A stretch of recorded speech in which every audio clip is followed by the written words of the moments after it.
As a scion of two of Wei's most powerful families, the Chen and Shun families, Chen Tai had privileged access to many resources which would have allowed him to grow into a great military commander and official of the state. His father, Chen Shun, was revered within the kingdom of Wei, where it's reasoned that he must have married a daughter of Shun Ye, and their son was Chen Tai. During his youth, he grew up with prominent members of the Sima family, so became good friends with Sima Shi and Sima Zhao during this time. He studied the art of war until he had a deep understanding of the text. This led to him caring for the soldiers under him as if they were his own children. Nobody was viewed as expendable under his leadership. He inherited his father's domain after his passing in 237, but Tao Rui stepped in and split the fief in half. He then granted one part to another unnamed son of Chen Shun's, in recognition of their father's service. After Chen Tai had reached adulthood, he was appointed as the inspector of Bing province in the year 244. Here, he fought off raids from the Xianbei tribes and honed his skills as a military leader. During the skirmishes, some of his officials tried to bribe him to purchase slaves from the tribes, but he refused and returned the money back to them. 5 years later, he was called back to Luoyang when Sima Yi seized power in a coup against Tao Xuanling. Chen Tai sent a letter to Tao urging him to give up and surrender, but he refused and was ultimately executed. Sima Yi then proceeded to exterminate most of the Tao inner clan, then gained control over the Wei government. Chen Tai initially favoured the changes, as he knew that Sima Yi was more capable than Tao Xuanling, but he still felt uneasy about the Sima family's growing power. He held his loyalty to the Emperor Tao Fang, but was also captivated by the influence of the Sima. To avoid getting caught up in the political rivalry, he requested to be transferred to guard the western border from Shou.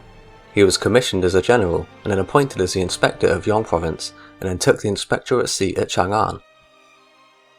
In autumn of the same year, Jiang Wei attacked Yong province, and built 2 fortresses at Chushan. Guo Huai led Chen Tai and Deng Ai to capture the strong enemy fortresses at Mount Chu, whilst Zhu Ji led his troops to successfully capture the other base. Several local tribes joined up with the enemy forces, but the fort was far from the Shu main camp, so it would be easy to cut off its supply line. Chen Tai urged his supervisor Guo Hua to lead the attack against the fort so that they could cut off the tribe's route of access from the Shu army. He followed Chen Tai's advice to occupy Mount Niu too, blocking Jiang Wei's retreat route and supply line off at the same time, without any difficulty. Jiang Wei had no choice but to abandon his men at Mount Chu, losing reputation with the tribes who quickly surrendered over to Wei. He feigned his retreat whilst planning another attack, but Deng Ai saw him off in the end. In 251, Sima Shi became the Wei regent and then soon started abusing his power. Chen Tai did not approve of his childhood friend's behaviour. 2 years later, Guo Huai and Chen Tai repelled Jiang Wei's 6th northern campaign when he lifted the siege on Dedeo.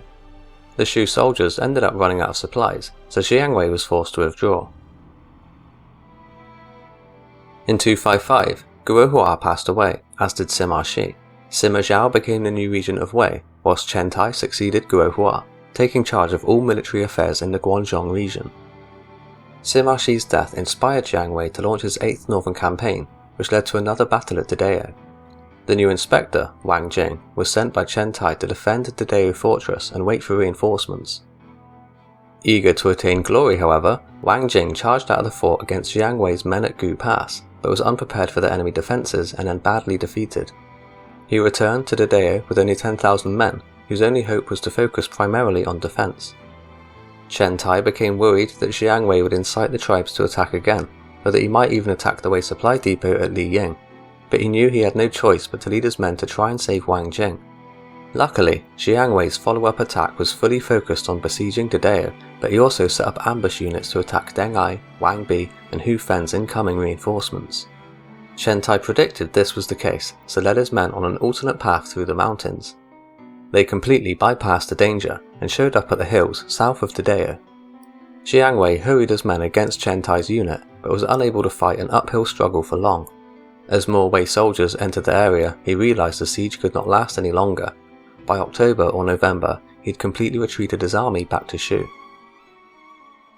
The next year, Chen Tai was called back to the capital, whilst Deng Ai was left in his stead, defending the border from Shu. Back at Luoyang, Chen served as the Imperial Secretary in his old friend Sima Zhao's administration. When Zhao amassed the Wei armies to suppress the third rebellion of Shu Chun started by Zhuge Dan, Chen Tai took control of the headquarters and helped coordinate the various armies as they marched throughout the empire. The rebellion was completely crushed within a matter of months. In June of 260, the Wei Emperor Tao Mao tried his best to seize power back from the Sima clan. He led his personal guard to the palace, sword in hand, and broke through Sima Zhu's defense at the first gate. Chen Tai heard the commotion and so rushed to the scene to defuse the situation and figure out what was going on. Jia Chong led a second defense unit against the Emperor at the southern watchtower, where Tao Mao was stabbed in the chest with a spear and killed. Chen Tai showed up late and wept when he saw the Emperor's dead body. He expressed his feelings about the suspicious death by refusing to attend any court sessions, and further displayed his loyalty by wearing funeral clothing at Tao Mao's burial.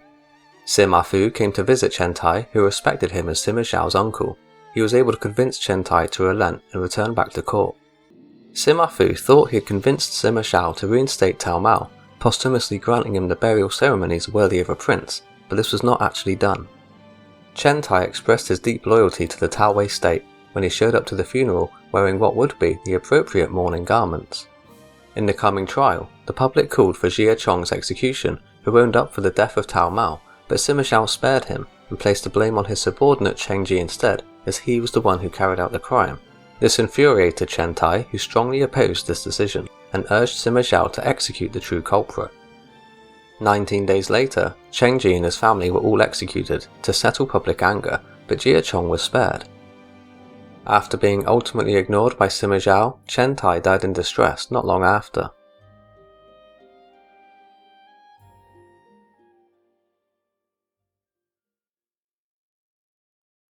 If you enjoyed this video, don't forget to hit that like and subscribe button, and I'll see you next time.